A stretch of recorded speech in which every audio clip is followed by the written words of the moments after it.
মোর প্রিয় আর আদরের কোচ কমতাপুরবাসী জনগণ, মুই কোচ পাভেল, মুই সবাকে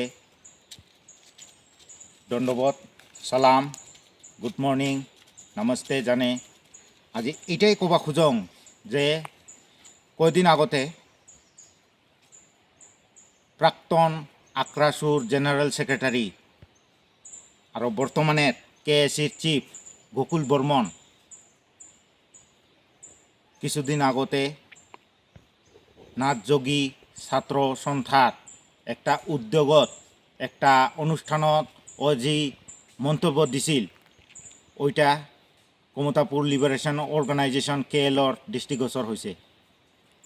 ওই কোয়া মতে যে নাকি আসামের কোচ রাজবংশী মানসিগুলাং বলে আহমিয়া জাতির একটা বলে অংশ। তে মুই এটাই কবা খুঁজং যে ও এত বড় সাহস ও কায় দিল, ও কি নিরীতপ্ত বই না এন্থ্রোপোলজার?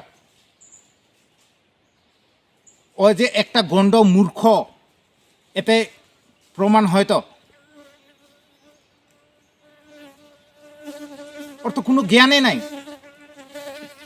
ওকে একটা লিডার বানাওয়া হয়েছে, প্লাস একটা ছাত্র সংগঠনেরও একটা সময়ত লিডার আছিল। ওই মানসিটা যে সময়ত নাকি ওই কমতাপুর লাগিব এসটি লাগিব কয়া ওই চিল্লি বেড়াইছিল, আর ওই মানসিটার মুখত আজি কোচ রাজবংশী জাতি বলে অসমীয়া জাতি। 24 আৱাৰ্ছ দেওয়া হল কেএলৰ তৰফে থাকি। 24 আৱাৰ্ছৰ ভিতৰত কোচ কমতাপুৰবাসীৰ ওচৰত চৰি ক'ব লাগিব, আর অন্যথা ওর এতে এই কোচ কমতাপুরের মাটিত কোনো স্থান নাই। অকলাত মারি আউট করে দেওয়া হব। ও কুটি যায় যাওক, ও কোন কোন জায়গাত যায় থাকে, ও এছামিজ হয়ে থাকে না বিহারি হয়ে থাকে না বাঙালি হয়ে থাকে, ওর থাকিবার ওর নিঃস্বাধীন আছে। ওর কোনো রাইটস নাই জাতিক নিয়ে খেলা করার।